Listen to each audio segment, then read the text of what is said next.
Hey, everybody, welcome and thank you for joining us in our 20th episode of How Well Are You, the talk show. And here we are committed to dismantling the stigma associated with mental illness, one episode at a time. So October is recognized as Depression Awareness Month each year. And so we certainly want to make sure that we mention that. And the purpose of Depression Awareness Month is to increase understanding, to decrease stereotypes, and to help educate others on how depression and other mental health issues impact people. Now, in this evening's episode, we're going to be discussing how mental health challenges are addressed within the incarcerated community. I'm Cynthia Mobley Howell, and I am your host and the driving force behind How Well Are You? And as the founder and CEO, I'm dedicated to guiding you on a transformative journey towards achieving your optimal well-being in every dimension. That is spiritually, mentally, and physically. Our mission here is to empower you, ensuring that you emerge as the best version of yourself. How Well Are You? The talk show places a special focus on the topic of mental well-being. Now, I am thrilled to announce this little gem right here, the release of my latest book, Crazy Didn't Get Me, Preparation for My Destiny. Now, this deeply personal work explores my upbringing in a household where my three siblings, my only siblings, were profoundly affected by a severe mental illness. And it chronicles my journey of resilience and survival. Now, the book is available both in paperback and ebook formats. And you can purchase your copy directly from my website. Yep, at cynthiamobleyhowell.com. The reviews have been absolutely amazing. So this is a must read. So don't miss out on the opportunity to be inspired by my powerful story of what it was like being raised in a household with three mentally ill siblings. So get your copy today. Get your copy today. And we want to thank you for joining us each week as we explore all aspects of mental health, where we fearlessly tackle every topic. We leave no stone unturned. And if you're catching the replay, feel free to leave a comment with the hashtag replay. And know that your presence is valued, even if you're tuning in after the live session. And I tell you, I'm absolutely loving the journey that we're on, encouraging others to understand and have compassion for those who are navigating the complexities of mental well-being. Go ahead. You know the routine if you've been around for a minute.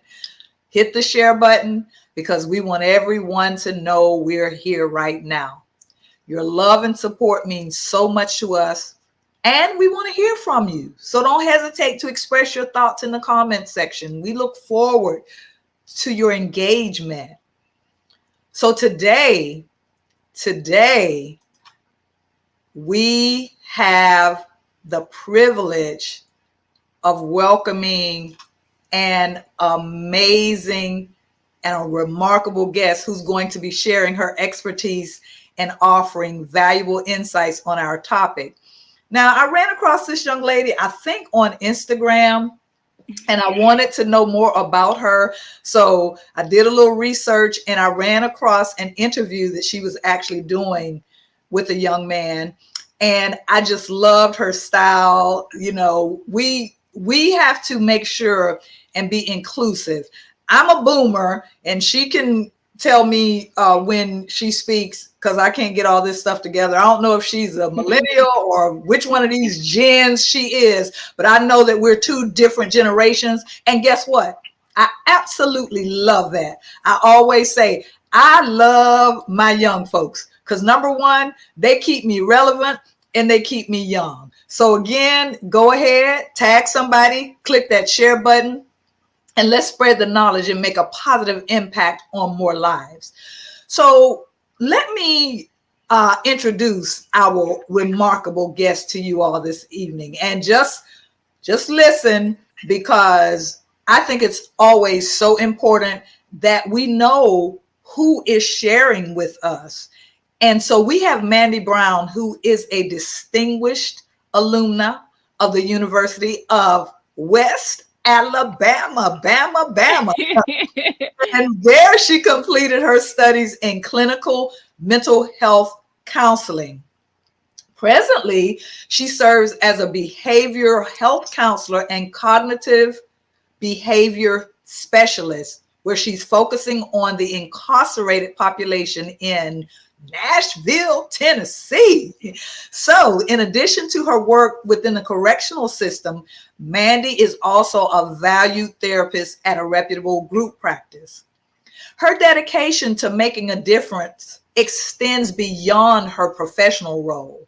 She actively contributes to the DREAM Initiatives, a nonprofit organization that tirelessly advocates for individuals with compromised backgrounds, and she aims, or I should say, this particular organization aims to combat recidivism. As a board member, she plays an integral role in their 12-week program, which operates both within and outside of correctional facilities. Recognizing the pressing need for addressing substance abuse among juveniles, Mandii wholeheartedly joins forces with the Nashville Thrives Coalition, holding positions on both the Capacity Building Action Team and Policy Advisory Board. She works diligently to raise awareness and develop effective strategies to combat this critical issue. Furthermore, Mandii is a proud member of the Black Mental Health Village. I love that. I got to find out more about that. Where she actively contributes to the community's well-being. Mandii also serves on the board of the HBCU initiative, exhibiting her deep commitment to advancing the cause of historically Black colleges and universities. Beyond her involvement with various nonprofit organizations, Mandii has established her own mental health platform, y'all, and it's called Well, What Had Happened Was. Through this initiative, she provides a safe space for individuals seeking resources and a supportive environment to share their personal stories and experiences related to mental health. Additionally, Mandii has created her own mental health brand and life coaching business operating under the name The Relatable Counselor, LLC. I love that, The Relatable Counselor. Driven by her passion for fostering personal growth and self-awareness, Mandii is dedicated to helping individuals forge meaningful connections and achieve positive transformations in their lives. Her guidance and support are tailored to each individual's unique journey, ensuring that they receive the personalized assistance they need. Despite her busy schedule, Mandii cherishes her role as a mother to 3 children. Now she's looking like a kid up in here herself, but okay, we gonna go with that. And in her rare moments, I'm sure, of spare time, she revels in solo travel experiences, allowing herself the opportunity for self-reflection and rejuvenation. So, everybody, let's extend a very warm welcome to Mandii Brown. Hey, and that's Mandy with 2 eyes. I like that. You Hey, know it. Mandy. You all right? You straight? I'm good. I'm good. All right, all right. It is just so good to have you. Thank you so much for your yes. Like I said, when I ran across you and I said, let me check her out. And I found the interview that you were doing with, what's his name? You know which one I'm Izzy. talking. What's his name? Izzy Baker. Okay, Izzy Baker, yes. And I just got all into that because, like I said, y'all are now. What are you, millennial, Gen something? What do you call yourself? We are millennials, so we are Okay, 90s babies. Yeah. okay, got you. So these are my millennials, and There we go. yes, love it. And I was just, I was checking the interview out, and I was just really getting into how, I loved both of their vibes. I loved how Izzy was vibing. I loved how Mandii was vibing, and I loved how they were vibing together, but talking about such a serious conversation, but were being very authentic to themselves. So I was like, I gotta get her. So I reached out to Mandii and she said yes. So again, Mandii, thank you so much for your yes. Thank you for having me and reaching out. Absolutely, absolutely. And we're just gonna get right on into it, Mandii, because like I said at the beginning of the show, we tackle all aspects of mental health, excuse me, on this platform. We don't leave any stone unturned. We talk about everything. And I thought it was so interesting that you are actually in the penal system and you are a therapist by profession. And so you're actually in the penal system and you're using your gifts and your expertise and your knowledge within the system as a profession. So let me ask you, how did you decide to go into your field of interest as far as tackling mental health with the incarcerated population? I have no clue because it was not on my to-do list. Okay. I won't lie to you. It was not something that I thought of. It wasn't something like, hey, I'm gonna do this. No.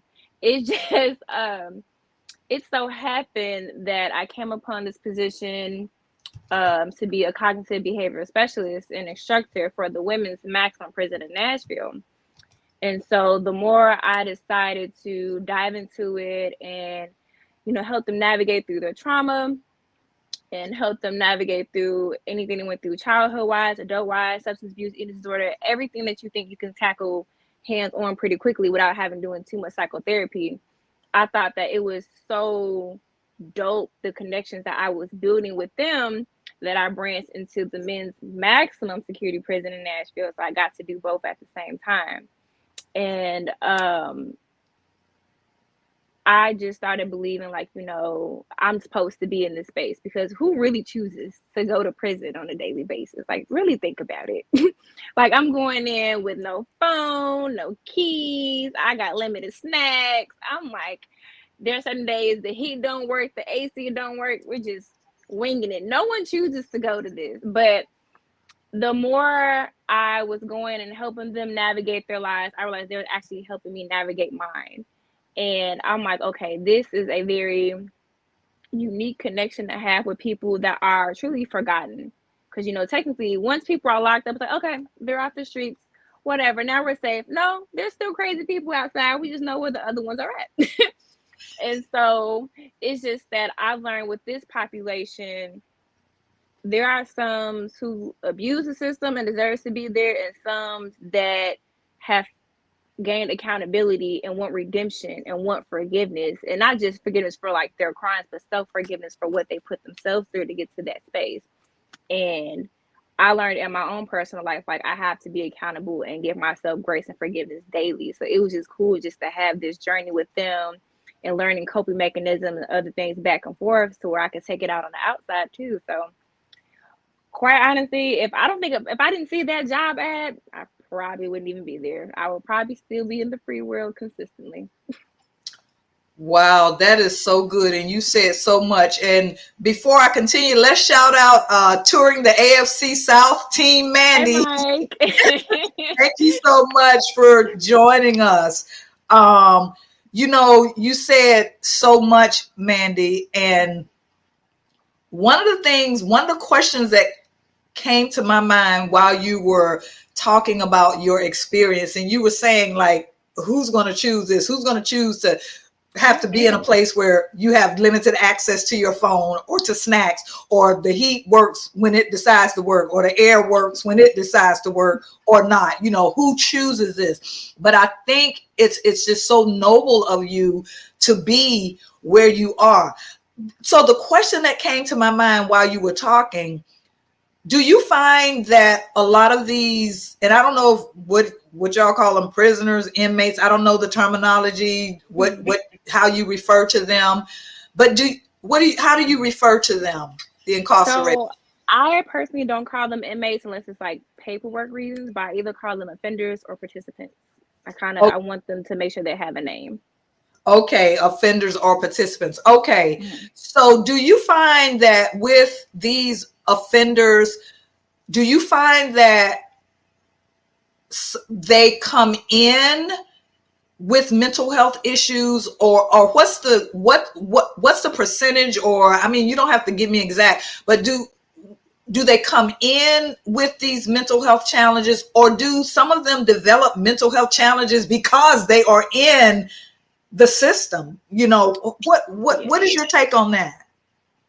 Honestly, it's both. So those who come in with these issues, either they were undiagnosed on the street, didn't have medications, committed their crimes while they, didn't have the proper resources, or like most, you have these mental health disorders, again, undiagnosed or suppressed, and prison amplifies it.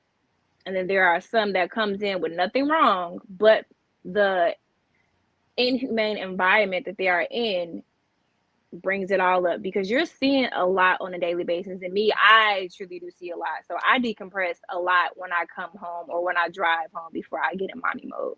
So when you come into jail, the intake process is like a 24-hour watch. They're bothering you, asking questions, taking your property. You are now a number within 24 hours. And then you go to your unit. You don't know where you're going. You don't know who your roommate is. It can be one person. It can be three people. They do have 4-man cells depending on where you're at. And now you got to meet other people. You don't know what they committed. You don't know what they went through. You don't even know if they had beef with somebody on the compound. And now you're associated by default. So you don't know what you're walking into either. And you don't know how they sleep, their daily process.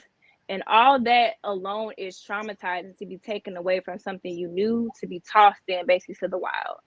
And many men have developed anxiety naturally, depression, PTSD, that which is suppressed for so long on the outside, and then you're there and everyone has all these issues and it comes up.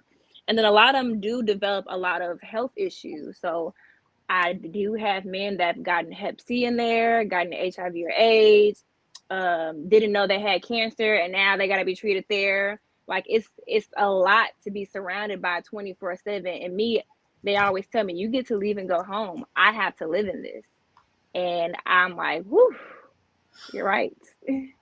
So you can definitely develop it while you're there, but a lot of times it is undiagnosed, or you make the mistake of not taking your medication and coming in based off the crimes you commit, for sure. Okay.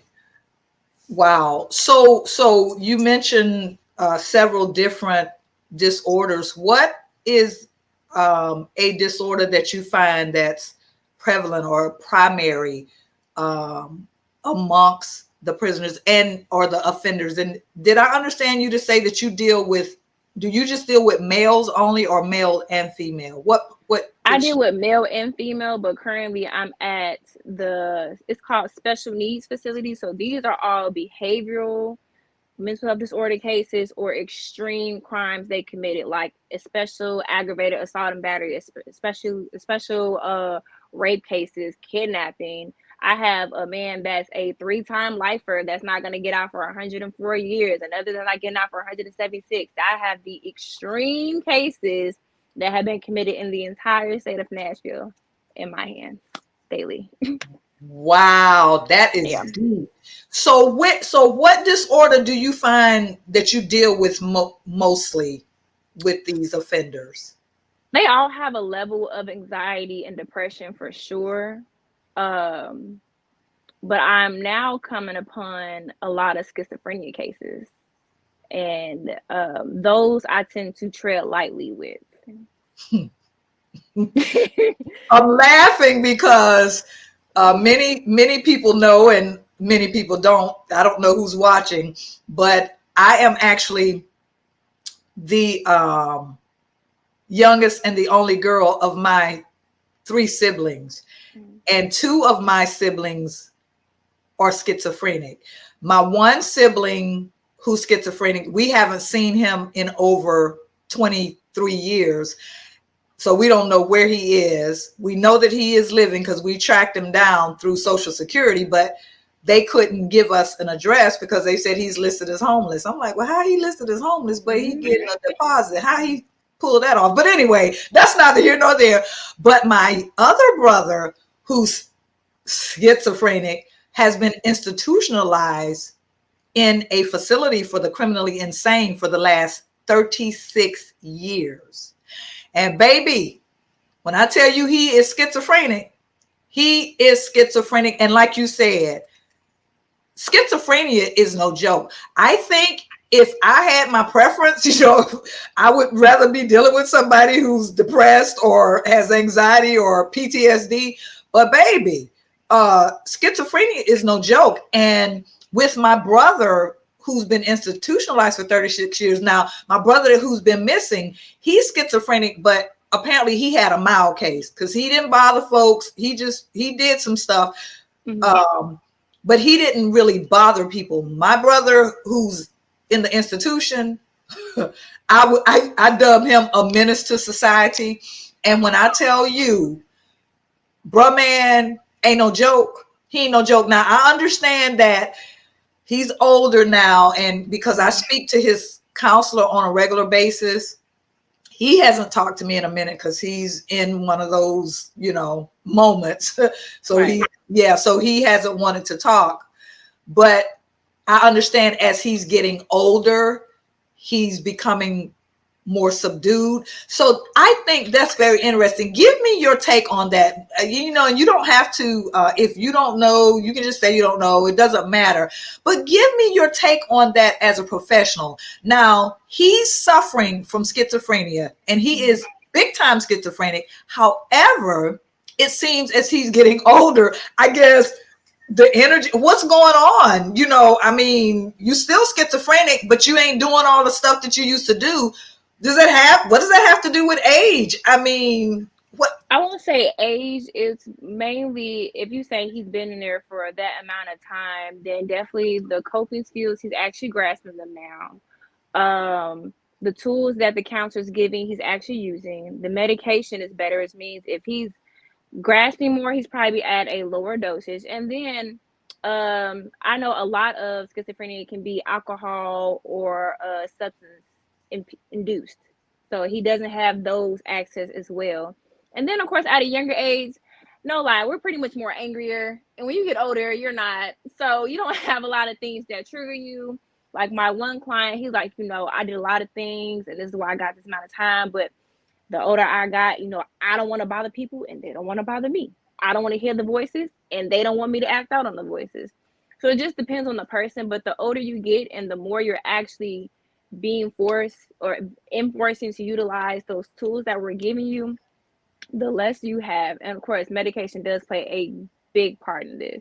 So age, yeah, he could just Okay. be slowing down a bit.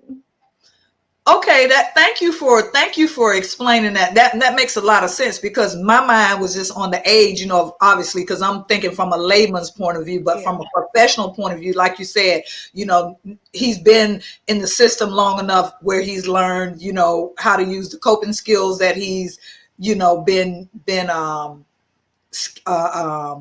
had access to, for lack of a better word, and then the medication, and that's so true because I remember when he first was in and out of the state hospital, My mama was always getting the paperwork where they would do the court injunctions, because they would have to force meds, because he was refusing to take his medication. So thank you for explaining that. So tell me, Mandii, what is a day like for you, a typical day like for you, work dealing with these mentally challenged or mentally ill? They have so many. I was on a say this real quick. I was on a Zoom call yesterday, and they have all this terminology. Well, don't call people mentally ill. Call them. Don't say it's a disease. Don't. I mean, I ain't really got time for all of that. I'm just gonna call it what I know. Now, if I know better, I'll try to do better. But I just can't just remember all of this stuff. So, what is a day like for you at work dealing with mentally ill? And you can give me the terminology that you all use.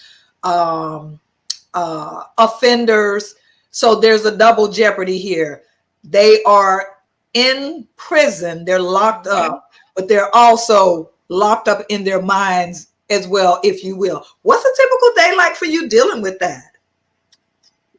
I laugh because, quite honestly, I have more issues with the staff than the inmates. Because I can honestly say, like, the inmates get provoked a lot. And so that's why I laugh. I'm like, it's really the staff that's the problem.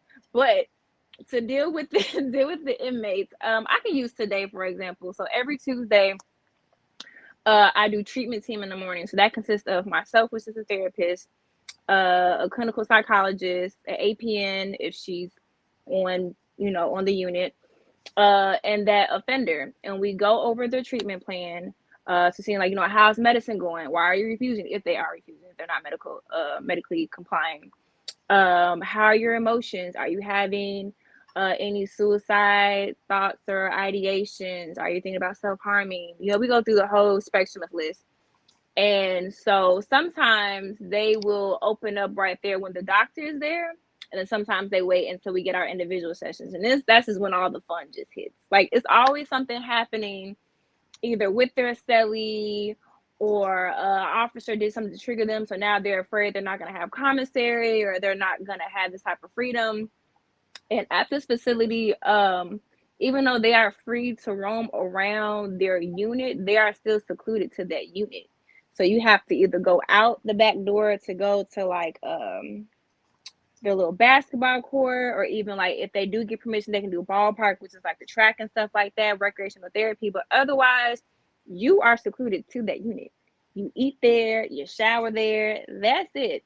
And so it's only 2 gen population units that get to have a little bit more freedom on the compound. But even then, at any moment, you could be sent to the maximum side. And so we do those cases, and that takes a good hour and some change directly in the morning. And then afterwards, doing case notes, and then here comes somebody knocking on my door. Miss Brown, I need this and this and this. I gotta talk to you. I'm having a crisis. I'm okay. What kind of crisis? First of all, so I know what I'm walking into. Like, give me a pre-warning. And typically we'll do like an emergency support session in the conference room. Make sure the door is open. Security sees you and knows where you are, because you never know, depending on which client you have and what mind space they're in, if they're going to act on those intrusive thoughts that are popping up, or if they're calm enough to have this therapy session. So I make sure I come in very neutral to any emergency session, because I don't know what sparked it, and I don't want to be on the receiving end of it. After I do that in the morning time, I do a walk. I walk the compound. I have to decompress midday. Like, there's no way I can continue my day without pouring back into me a little bit. And me and the other therapists on the compound, we walk together. Like at 10:45, we do a group walk. Okay, we're talking and we're swapping thoughts and stuff like that. And then we go into a meeting with the medical staff, because a lot of guys are sickly in my unit. Like, a lot of them do have cancer that are like in stage 3, stage 4. A lot of them are on dialysis. Some of them are amputees. It's just a wide range, plus the mental health aspect. So it's just whoosh, it just comes down on me. And so when I go talk to the medical staff, and that consists of a numerous amount of doctors, and they're awesome, and nurses, we put our heads together, see what they need, see what cases are popping up. And then sadly, we have to start contacting family. We do that as well. And after that, then I rush back to the unit, go into the pod, see who needs what, go back and start pulling guys for sessions. I do group therapy, and that itself today was very interesting. We're working on radical acceptance because I do have guys with, like I said, extreme health issues, but also long terms. And so there is a lot of anger and hate built up, not just for themselves, but for the people they committed the crimes against. And I'm like, you have to, don't, I make the same face, okay? But there are some who are just solely mad at themselves, and I'm trying to get them on a path. Okay, the first step is accepting that you're in this situation. You had to play some part in this. Let's backtrack, do bit by bit, and see where you think you're accountable, because I mean sometimes court papers aren't always good, but let's backtrack this, see where you think you're accountable, and see how you led up to this moment, and start forgiving yourself because you messed up, and it's perfectly fine that you messed up. And today we did that for like 45 minutes, and it was really good. It was really good. I had one angry guy, and he was just coming fighting for the first 15 minutes, and then he just finally broke it down and just accepted it. I was like, yes. Took it 2 weeks, but we did it. Okay. And then after that, I meet with the security staff, figure out who needs to move, what's going on with new guys coming in the unit, because even though my caseload is about 42, my unit can hold up to 100 men. So right now I have about 69, and I'm figuring out who needs to move where, because you don't want to agitate one guy and then spark something else at the cells down, because my mental health guys, they're close knit. Okay, so if one band, one sound, you make one mad, all of them gonna sound the alarm. Okay. Okay.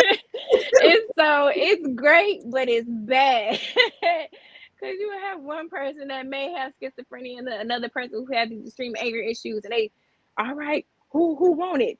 Not, I'm like, not today. Wait till I leave. Like, let me get out first. I don't want to be on lockdown with y'all. Okay. Wow. So, but today was it was busy, but it was smooth as far as getting their needs met and giving them the tools they need for the night, because it's a lot changing every day with new policies that get enforced immediately once it gets signed.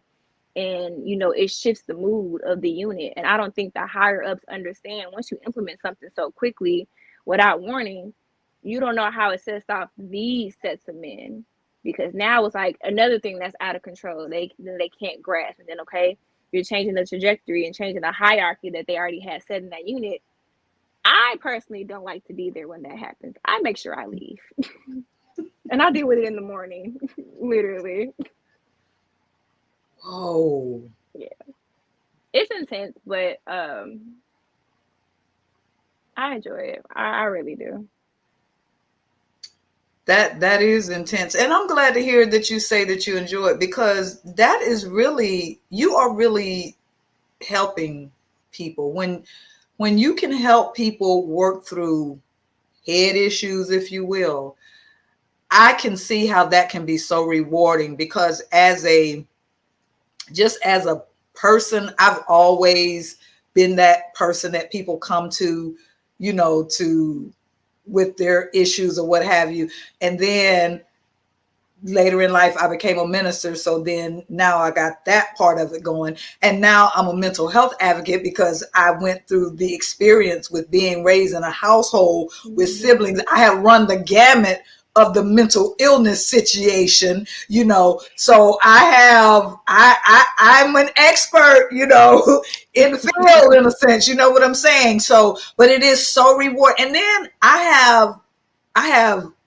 friends, I have associates who have mental disorders, and they are very transparent about, their disorders, and they share a lot of things with me. So and I love talking to them. I guess I like getting into people's heads, figure out what make folks tick. That's just, I like that. What makes them tick. Yeah, I love that.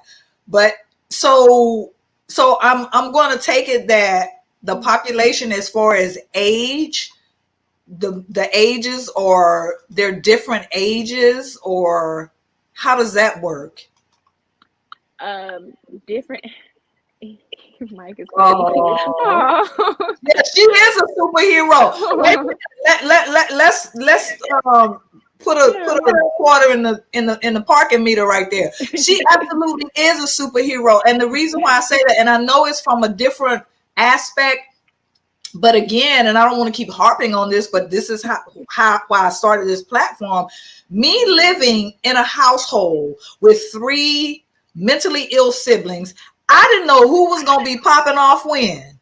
You know, you get this one is straight, and then this one pop off, and then that one straight, then that one pop off. So people popping off all day long, every day, and you're in the middle of all of this drama, madness, craziness. And I know people don't like that term, but guess what? That's what we know it as, you know. And so, you know, and you don't, it's like, I give God the glory that I survived and am thriving through all of that. But I do tell people, you know, the title of my book is Crazy Didn't Get Me, but I do tell people, if you catch me on the wrong day and in the wrong way, you might see just a little crazy. So don't be coming for me, and don't be trying me, and don't be coming if I didn't call you. But anyway, meanwhile, back at the ranch, so yeah, she is a superhero. Talk about that. I mean, talk about what touring the AFC South is reflects about you being a superhero. I don't feel like it, or I don't take that title, because I mean, counseling in general is a humbling profession, especially like I go by the label counselor because I do have anxiety, I do have PTSD, and I do have seasonal depression. So it's like I can relate to those that suffer from several things. And for me, from what I've been through in my life, how can I say I can advocate for you if I've never had a touch of it in my own way?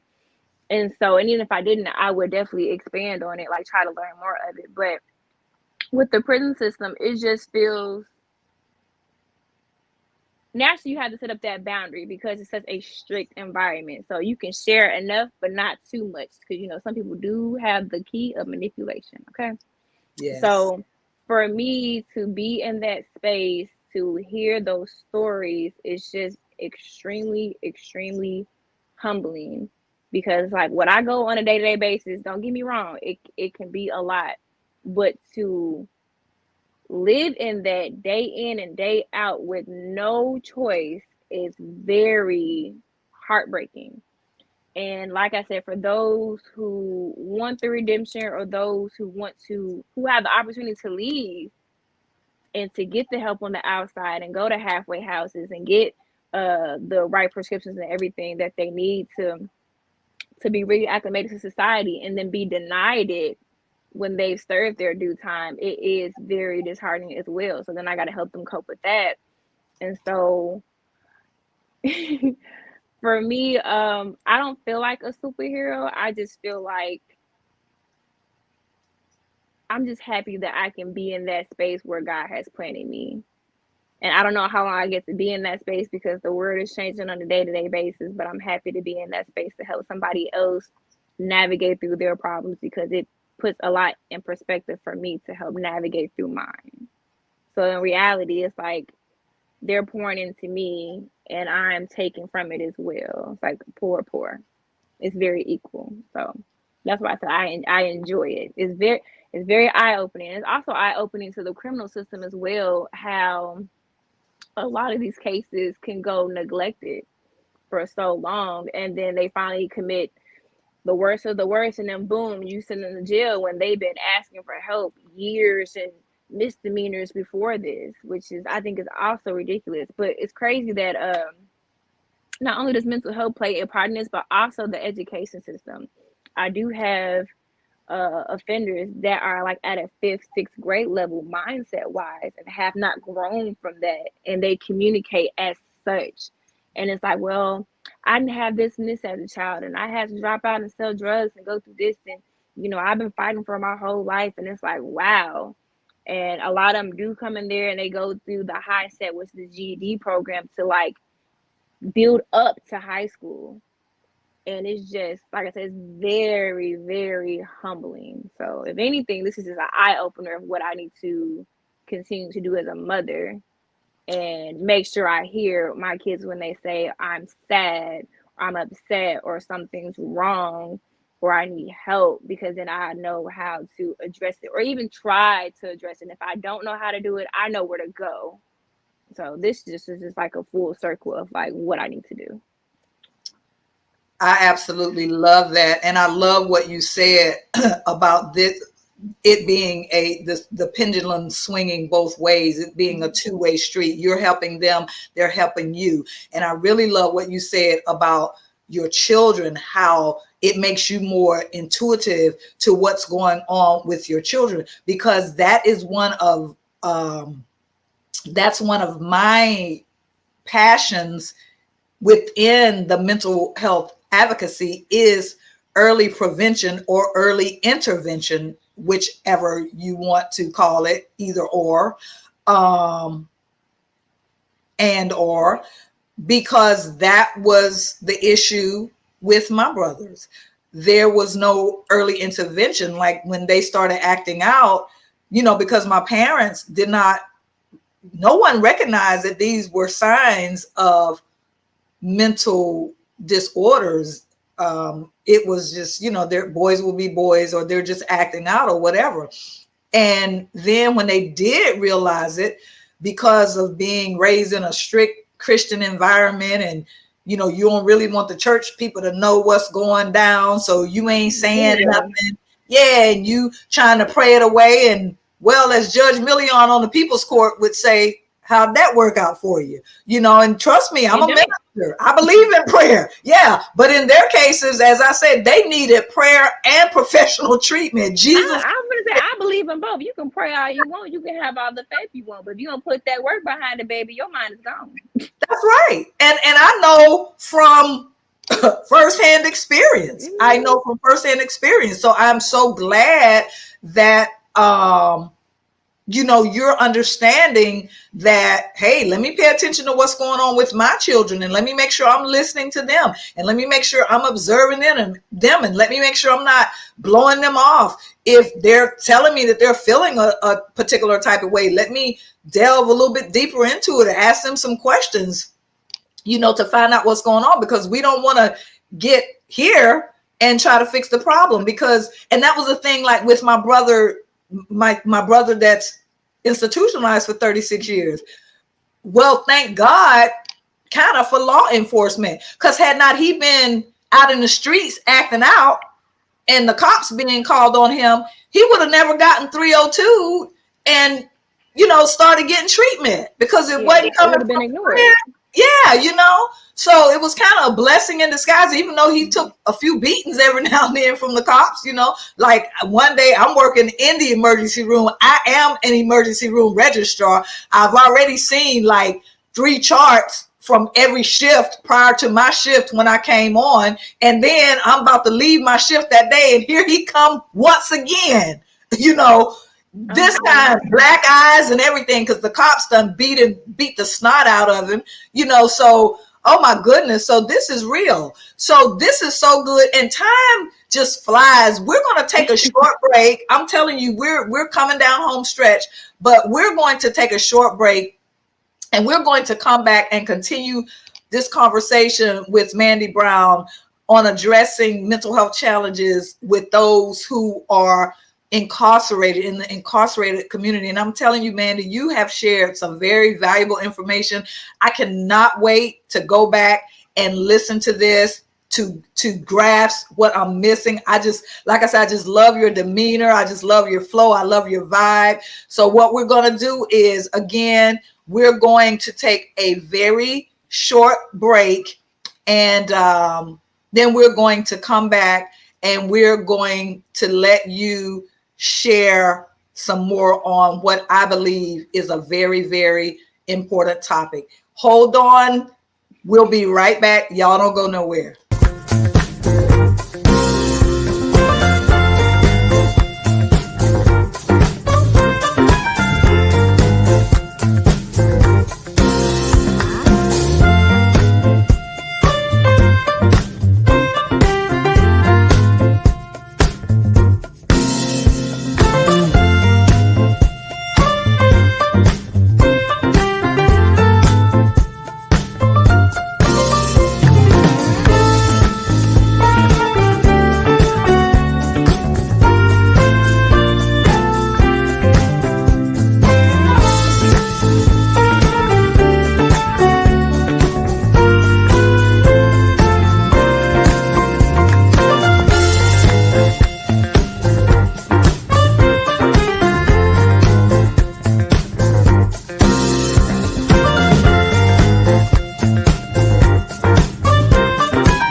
Hey everybody, we are back with Mandii with two eyes Brown.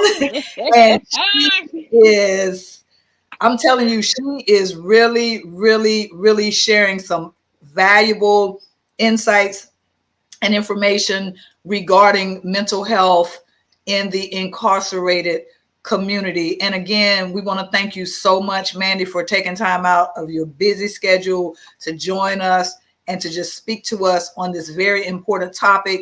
Because like I said, you know, we can't leave any stone unturned.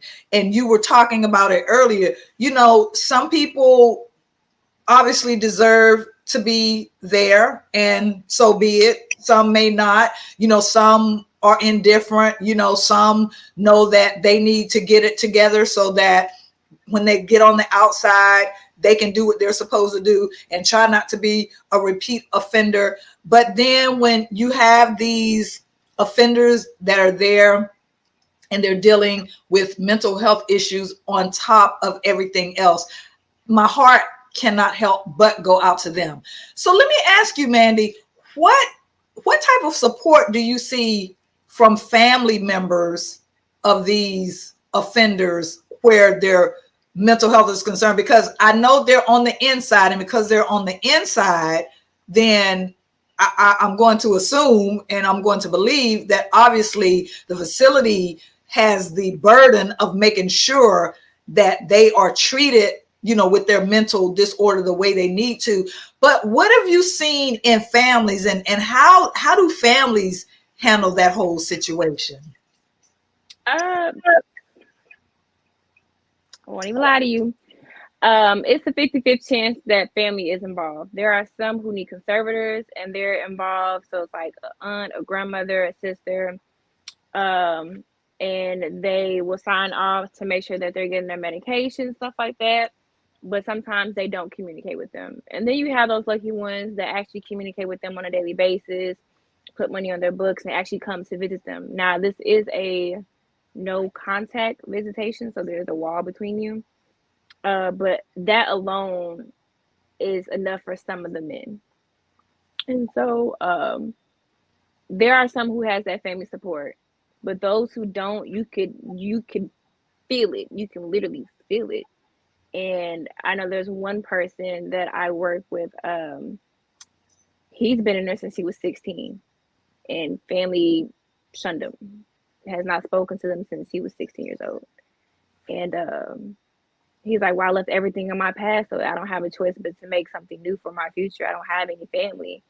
And every time we have a session, and I hate when they do this, but we have to ask, you know, who do you call? Who's your support system?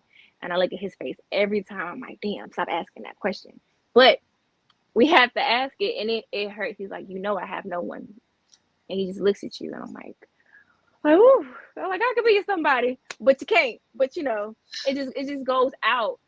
So I do when I do speak to people about them that have family members that are locked up, I say, please just call them, like, because you're on their mind, you're in their journals, you're talking about in our sessions. Just call, write a letter, send a picture. A picture goes a extreme long way. Buy some snacks, because the food, yeah, buy some snacks, okay. But that connection is imperative. Like, we're human, we're meant to have that type of intimate relationship, not just with, like, partner wise, but with our family. And when you take that away, it's like you took away half of their identity that they used to know, and who they're becoming you're not even a part of, and that's just dangerous. So oh my goodness, my heart just bleeds. And I was thinking about when you were saying, you know, like, send them a card or buy them some snacks or whatever. So like with my brother, it was so funny because he can be a piece of work, but he, like I said, he's calming down. So like one time he's reaching out to me about sending him money, and then he's like, no, because they're giving me $10. So if you send me money, they'll take the $10. And so Yep. like, okay. So then so that was one thing. And then as far as cards. Like I sent him, and you know, it depends on the individual. Like I sent him pictures of like me and some other family members. So when I talked to him, because I'm telling you, he's a case. So I talked to him, found out he ripped the pictures up. I was like, okay. So then I had made up in my mind that I was going to start sending him cards on a regular basis, just to say, hey, I'm thinking about you, blah, blah, blah, blah, blah. And for some reason, I feel like he was probably just like trashing them or whatever. So I stopped. So I don't, what do you think? I don't know, you know, so I'm just like, you know what? I ain't wasting my time because he ain't trying to call me, you know, and like I said, he's been in the facility so long. Everybody knows him. They know his MO. They know how he rolls. You know, they know what he's going to do and what he's not going to do. But they make sure they stay in contact with me to let me know he's doing fine. He's okay, blah, blah, blah, blah. And you know, he'll make jokes like, tell her I'll call her next year. He's like 5 years older than me. Matter of fact, his birthday is tomorrow. He'll make jokes like, tell her I'll call her next year. And I say, yeah, that's probably about right, you know.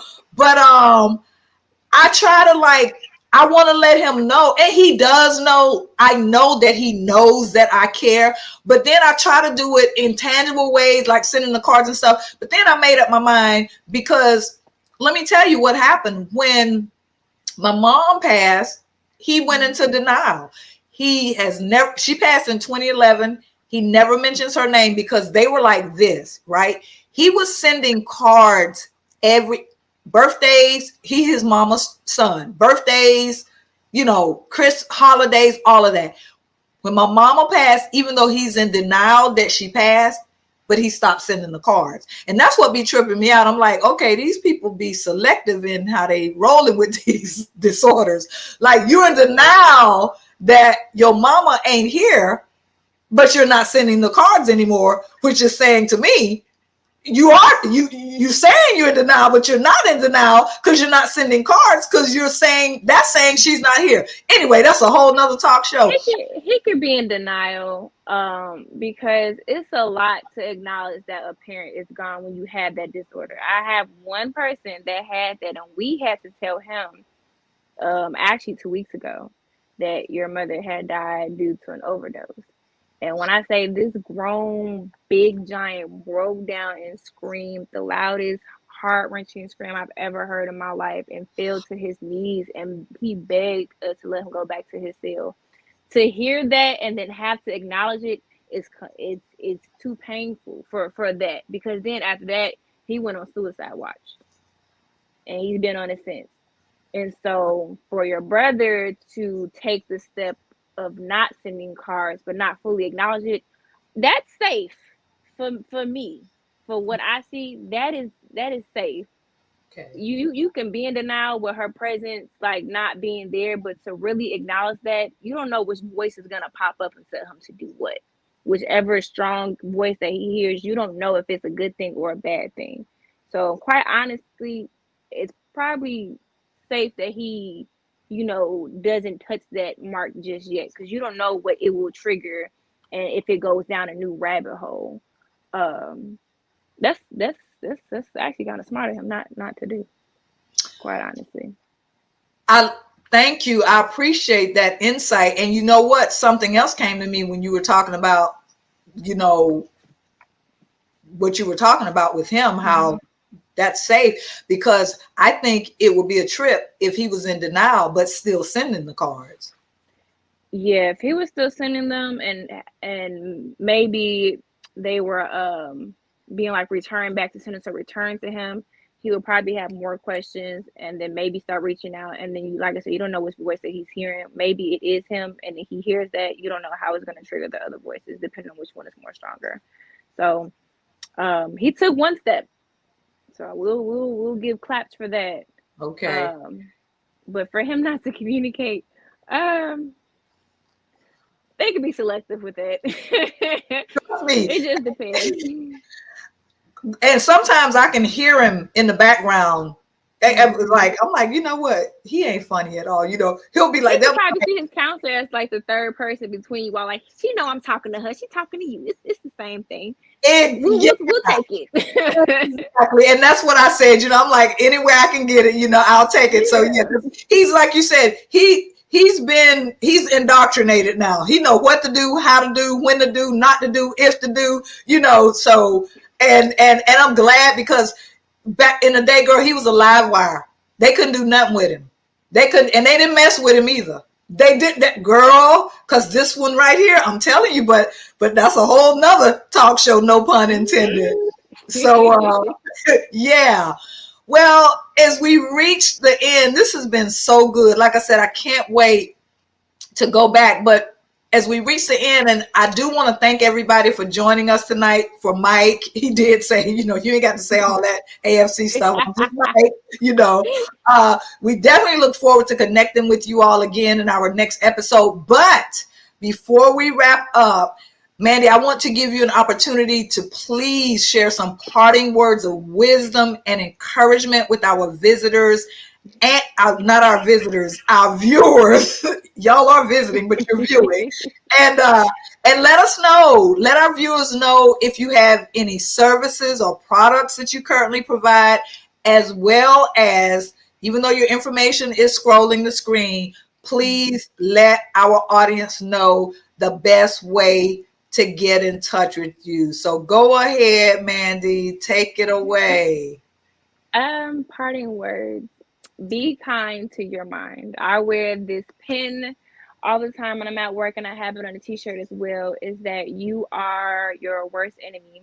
Your mind can really be your worst enemy, especially if you give into those intrusive thoughts when you are down at a moment.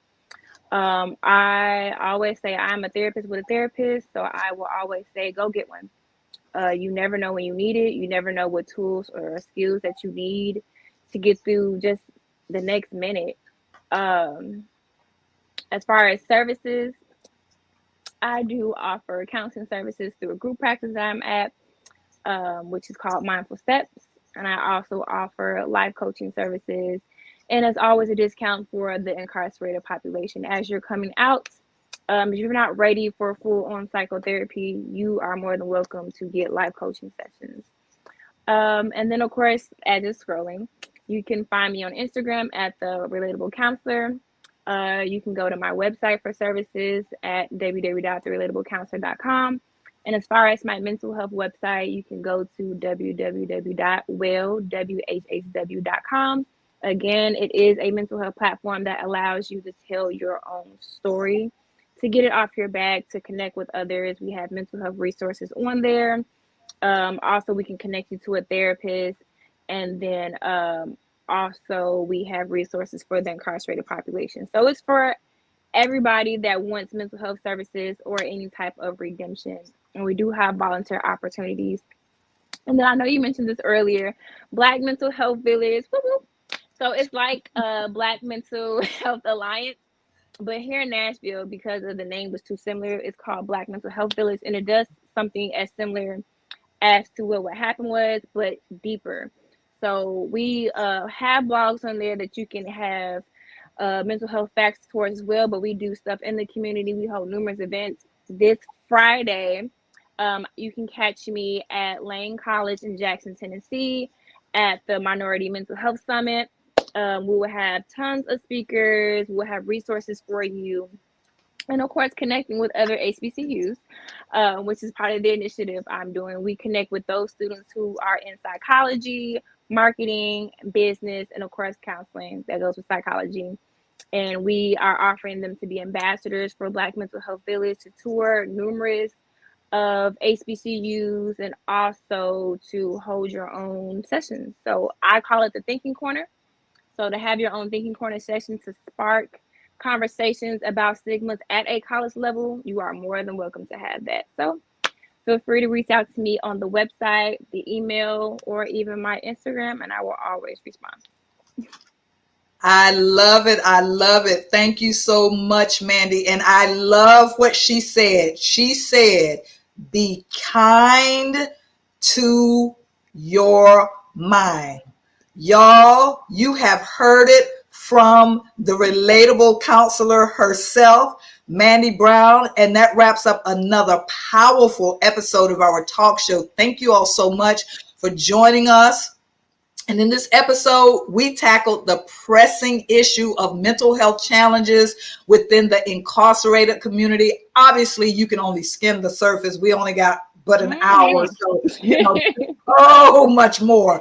But our guest, Mandii, emphasized the importance of prioritizing mental health support for individuals behind bars. And we talked about the transformative power of therapy and counseling in creating safe environments within the correctional facilities. We discussed the role of the, we didn't talk about, I was going to talk about it, but I didn't, the DREAM initiatives, but we know that that organization actually advocates, if I'm not mistaken, for second chances and provides resources to incarcerated individuals, right, Mandii? Sure do. Our CEO and founders, actually, he was a part of the incarcerated population in and out for about 17 years. And he was the last person to be pardoned by Donald Trump before he left the White House. Wow. And he was also pardoned by Governor Lee here in Tennessee. He is one of the top business owners in the state. I mean, he has his hand everywhere. And he has a youth organization to impact youth for at-risk youth who went through the same thing he did. So it's just, my CEO, Robert Sherrill, is awesome, okay? So I love it. I love that. Thank you so much for sharing that. I absolutely love that. So, wow. So when we prioritize mental health services, when we destigmatize the issues and provide accessible resources, we can contribute to the well-being and successful rehabilitation of incarcerated individuals. I mean, they're incarcerated. They did some stuff. Who has not done some stuff? Some of us just didn't get caught. Right. Yeah. Who ain't get caught yet? So we want to make sure we're fostering a compassionate and supportive society for our incarcerated community. So until the next time, you all stay strong, stay hopeful, and always remember this: you're not alone. Again, I want to express my heartfelt appreciation to Mandii with 2 eyes, Brown, for coming on and sharing your invaluable insights, Mandii, surrounding this topic. We so appreciate your expertise. And like I said, I just love your vibe. And this has been How Well Are You, the talk show, where we are dedicated, yes, to erasing the stigma surrounding mental illness, one episode at a time. I'm Cynthia Mobley Howell, and I'm concluding for the time being, but I want y'all to remember to keep smiling, stay positive, and take care. Mandii already said it. Take care of your minds. That's right. Take care of your minds. And my mantra is, and I will be saying this until the day that I have no longer have any breath in my body, I am not keeping quiet anymore. Peace.